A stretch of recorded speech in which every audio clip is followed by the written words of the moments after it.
இந்த பிரச்சனைக்கெல்லாம் மருந்து மட்டுமே தீர்வு இல்லைங்க. இந்த வெயில் காலங்களில் நிறைய அளவு சின்னம்மை, வைரஸ் காய்ச்சல் பரவிட்டு வருது. இதெல்லாம் சரி செய்யக்கூடிய மருந்து ஒரு பக்கம் இருந்தாலும் கூட நம்ம உடம்புக்குள்ளேயே இருக்கக்கூடிய ஒரு இராணுவர், அதுதான் நம்ம இம்யூனி சிஸ்டம், நோய் எதிர்ப்பு மண்டலம். இதை பலமாக்குறது மூலமாக நமக்கு ஏற்படக்கூடிய இந்த காய்ச்சல்கள் போன்ற வைரஸ் பிரச்சனைகளை சரி செய்யலாம். இந்த வீடியோவில் நம்ம என்ன பார்க்க போகிறோம்னு பார்த்தீங்கன்னா, நோய் எதிர்ப்பு சக்தியை பலப்படுத்தக்கூடிய சிறந்த ஆசன பயிற்சிகள், பிராணாயாமம் என்னென்ன, அதோட உணவு முறைகள் என்னென்னலாம் நம்ம மாற்றணுன்றதை இந்த வீடியோவில் சொல்ல போகிறோம். வணக்கம், என்னோட பேர் ஞானி. வெல்கம் டு ஞானி யோகா. இந்த மாதிரியான பயனுள்ள யோகாக்களை தெரிஞ்சுக்கணுன்னா நம்மளை சப்ஸ்கிரைப் பண்ணிக்கோங்க. வீடியோ கடைசி வரையும் பாருங்கள். வீடியோவில் உங்களுக்கு கடைசியாக ஒரு முக்கியமான விஷயத்த சொல்லியிருக்கேன். அது மட்டும் இல்லாமல் இதை பார்க்குறதோடு நிறுத்தாமல் பயிற்சி பண்ணுங்கள். வாங்க வீடியோக்குள்ளே போகலாம். நான் முதலாவது பார்க்கக்கூடியது என்னென்னு பார்த்தீங்கன்னா, சூரிய நமஸ்காரம். சூரிய நமஸ்காரத்தில் மொத்தம் 12 ஸ்டெப் இருக்குது. அந்த ஸ்டெப்பில் முறையை எப்படி செய்யலான்றது இந்த வீடியோக்குள்ளே பார்க்கலாம். வாங்க.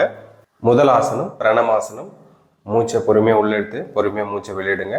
அடுத்த ஆசனம் அஷ்ட உட்டானாசனம். உங்கள் 2 கைகளும் பின்னாடி கொண்டு போய் மூச்சை உள்ளெடுங்க. மூன்றாவது ஆசனம் பாதாஸ்தாசனம். பொறுமையாக மூச்சு வெளியிட்டு முன்னோக்கி வளைங்க உங்களால் முடிந்தளவு. அடுத்த ஆசனம் அஸ்வசஞ்சலாசனம். உங்கள் வலது காலை பின்னாடி கொண்டு போய் இந்த தலையை மேலே உயர்த்துங்க, மூச்சை உள்ளே இட்டுங்க. அடுத்த ஆசனம் பர்வதாசனம். உங்கள் லெஃப்ட் லெக்கை பின்னாடி கொண்டு போய் மவுண்டைன் போஸ்டில் வாங்க, மூச்சை வெளியிடுங்க. அடுத்த ஆசனம் நிரங்குஞ்சாசனம். உங்களுடைய முட்டியை கீழே வைங்க, உங்களோட மார்பகத்தை கீழே வச்சு உங்களுடைய தலை கீழே வைங்க. அடுத்த ஆசனம் புஜங்காசனம், ஸ்னேக் போஸ்.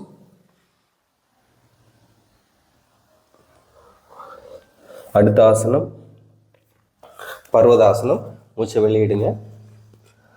அடுத்த ஆசனம் உங்களுடைய வலது காலை முன்னோக்கி கொண்டு வந்து மூச்சை உள்ளங்க, தலையை மேலே லிஃப்ட் பண்ணுங்க. அடுத்த ஆசனம் உங்களுடைய இடது காலை முன்னாடி கொண்டு வந்து மூச்சை வெளியிடுங்க. அடுத்த ஆசனம் உங்களுடைய கைகளை மேலே உயர்த்தி ஆர்ச் பண்ணுங்க. அடுத்தது பிரணமாசனம். அடுத்ததான் நம் நோய் எதிர்ப்பு சக்திக்கான ஒரு சிறந்த ஆசன பயிற்சி என்ன பார்த்தீங்கன்னா தனுராசனம். அந்த ஆசனம் எப்படி செய்யலான்னு பார்க்கலாம் வாங்க. முதல்ல இந்த மாதிரி குப்பரை படுத்துக்கோங்க. உங்களுடைய இடது காலை மடக்கி இடது கையை பிடிங்க. உங்களுடைய வலது காலை மடக்கி வலது கையால் பிடிங்க. இப்போ உங்களால் முடிஞ்ச அளவு மேலே உயரத்தை லிஃப்ட் பண்ணுங்க.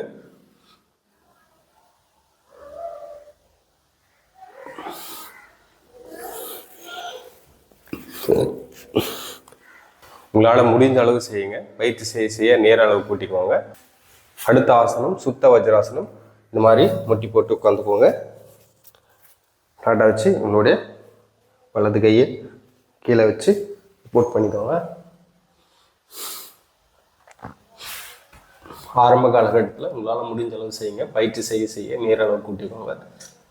அடுத்து நம்ம நோய் எதிர்ப்பு சக்திக்காக செய்யக்கூடிய பிராணாயாமம் பயிற்சி என்னென்னலாம் பார்க்க போகிறோம்.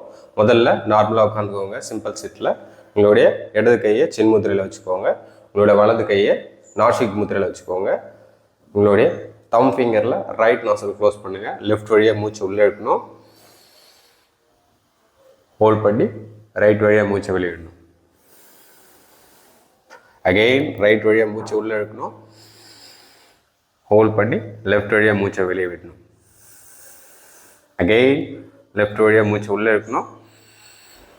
ஹோல் ரைட் வழியாக மூச்சை வெளியே விடணும். ஆரம்ப காலகட்டத்தில் உங்களால் முடிஞ்ச அளவு செய்யுங்க. பயிற்சி செய்ய நேர அளவு கூட்டிக்கோங்க. இந்த ஆசனம் பிராணாயம் முடிஞ்சுது. இல்லை ஏதாவது சந்தேகம் இருந்தால் கமெண்ட் பண்ணுங்கள். அடுத்தபடியாக நாம் உணவு முறையில் எடுத்துக்க வேண்டிய இயற்கை முறைகள் என்னென்னு பார்க்கலாம். நம்ம நோய் எதிர்ப்பு சக்திக்காக நம்ம எடுத்துக்க வேண்டிய முக்கியமான விஷயம் என்னென்னு பார்த்தீங்கன்னா, நிலவேம்பு கஷாயம் அல்லது கபசுர குடிநீர் நம்ம நோய் எதிர்ப்பை அதிகப்படுத்தும். அது மட்டும் இல்லை, அடுத்தபடியாக பாலில் மஞ்சள் மிளகோடு சேர்த்து நம்ம சாப்பிட்றது மூலமாக அது இயற்கையாகவே ஒரு ஆன்டிபயோட்டிக்காக செயல்படும்.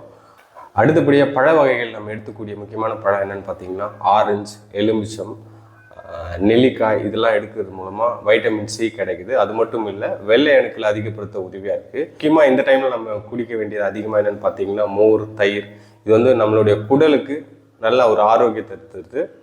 இந்த வீடியோ உங்களுக்கு ரொம்பவே பயனுள்ளதாக இருக்கும்னு நம்புகிறேன். இந்த மாதிரியான பயனுள்ள வீடியோகளை தெரிஞ்சுக்கணுன்னா நம்ம சேனலை சப்ஸ்கிரைப் பண்ணிக்கோங்க.